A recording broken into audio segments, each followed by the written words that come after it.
നമ്മൾ ഓരോരുത്തരും നമ്മുടെ മനസാക്ഷിയോട് ചോദിക്കേണ്ട ഒരു ചോദ്യമാണ്, കറാച്ചി ഭരിക്കുന്നവൻ കോഴിക്കോട് ഭരിക്കണമോ വേണ്ടയോ? അപ്പോൾ നിങ്ങൾ പറയും ഇത് മതത്തെക്കുറിച്ച് പറയണം.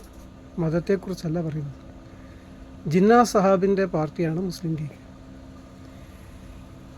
മുസ്ലിം ലീഗിൻ്റെ IUML-നെയും മുസ്ലിം ലീഗിൻ്റെ INL-നെയും കോഴിക്കോട് ജയിപ്പിക്കാൻ വേണ്ടി നായർമാർ പോയി IUML വോട്ട് ചെയ്യുക, തീയന്മാർ പോയി, ഇഴവന്മാർ പോയി INL വോട്ട് ചെയ്യുക.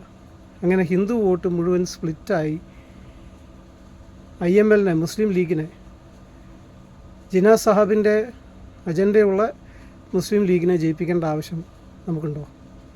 നമ്മൾ എല്ലാവരും കൂടെ പോയി, നായരായാലും ശരി, ഇഴവയായാലും ശരി, ടി റനീസിനെ ജയിപ്പിച്ചാലും അതേ കാര്യം തന്നെയാണ് നടക്കുന്നത്. ആണോ?